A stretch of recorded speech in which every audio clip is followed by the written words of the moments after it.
Halo, Assalamualaikum warahmatullahi wabarakatuh. Kembali lagi bersama saya Dani Samsudin dalam pembelajaran fisika. Nah, pada pertemuan sebelumnya kita sudah membahas tentang usaha, bahwa usaha ini adalah perkalian antara gaya dengan perpindahan. Nah, kita akan melanjutkan materinya masih dalam satu kompetensi dasar, namun kita akan ke sub materi selanjutnya. Apa yang akan kita bahas? Kita simak pembelajaran hari ini.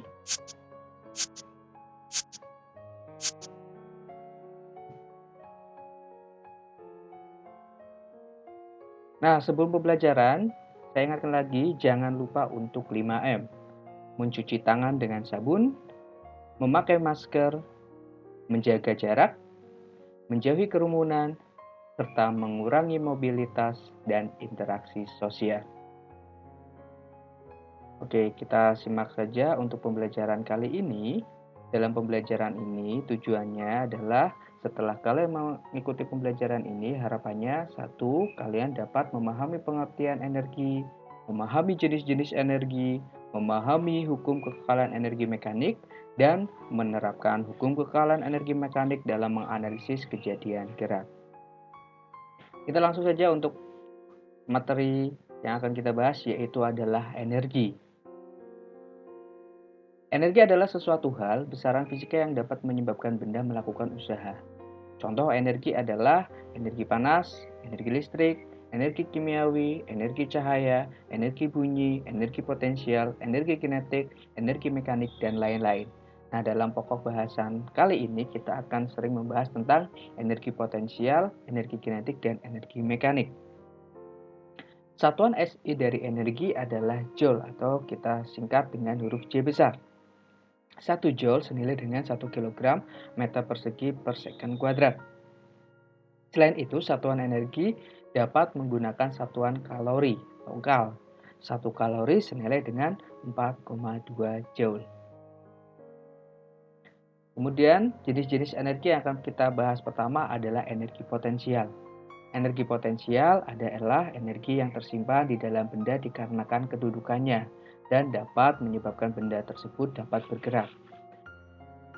Jadi energi potensial itu banyak, tetapi yang akan kita bahas pertama adalah energi potensial gravitasi. Apa itu energi potensial gravitasi? Jadi energi potensial gravitasi ini terjadi karena kedudukan benda terhadap pusat gravitasi. Karena kita ada di dalam bumi, maka pusat gravitasinya adalah pusat dari bumi.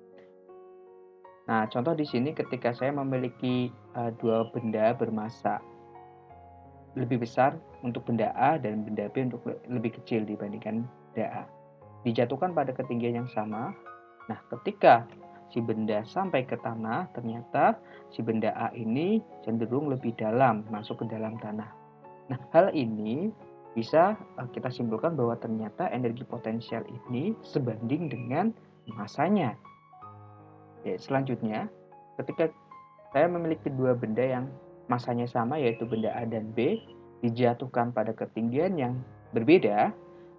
Benda A dijatuhkan pada HA lebih tinggi daripada HB. Nah, ternyata saat mencapai tanah, si A ini lebih dalam masuk ke dalam si tanahnya. Artinya di sini kita bisa simpulkan bahwa energi potensial itu sebanding dengan ketinggian dari bendanya dari permukaan tanah.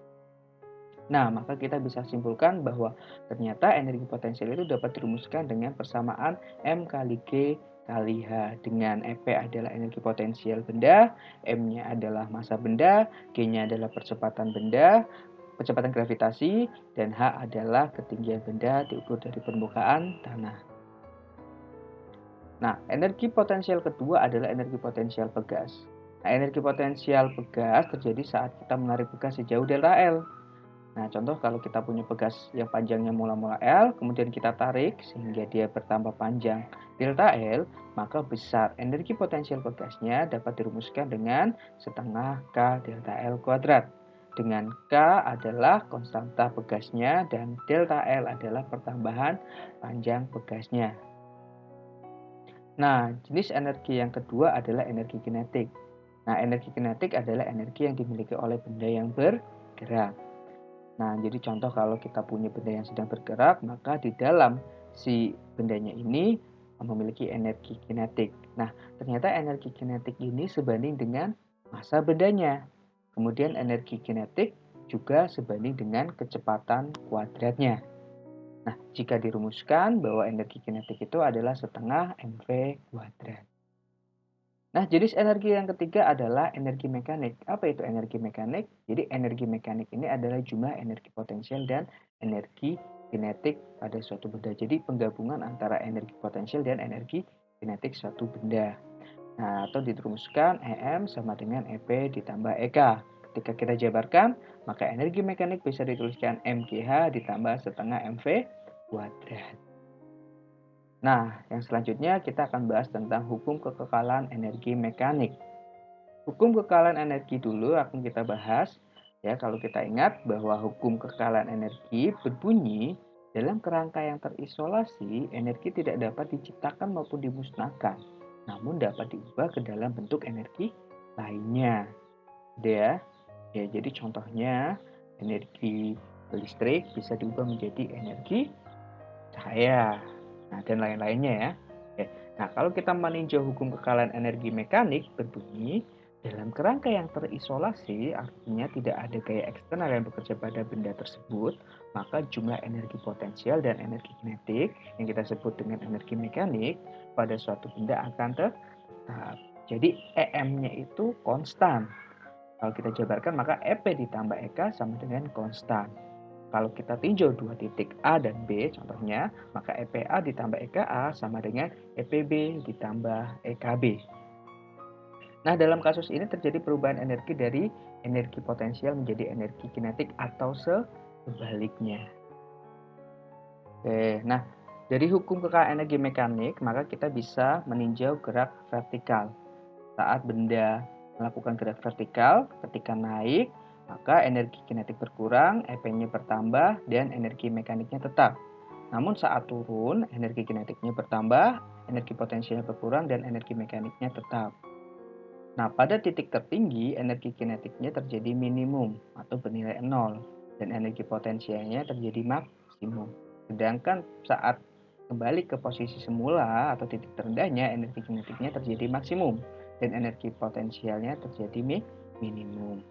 Nah, pada kasus gerak parabola, saat kita melempar benda dengan sudut tertentu terhadap bidang datarnya, maka saat naik energi kinetik berkurang, energi potensial bertambah, dan energi kinetiknya tetap. Sedangkan saat turun, energi kinetiknya bertambah, energi potensialnya berkurang, dan energi mekaniknya tetap. Nah, pada saat titik tertinggi, energi kinetiknya minimum tetapi tidak nol. Kenapa tidak nol? Karena masih punya kecepatan di sumbu X-nya. Energi potensial terjadi maksimum, kemudian saat mencapai di titik terendah, energi kinetiknya maksimum dan energi potensialnya minimum.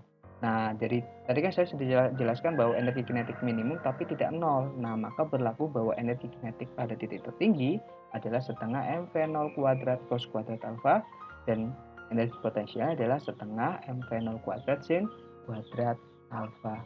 Nah, itu adalah pembahasan tentang energi pada pertemuan kali ini. Nah, kita akan lanjutkan pembahasan soal-soal latihannya di part kedua.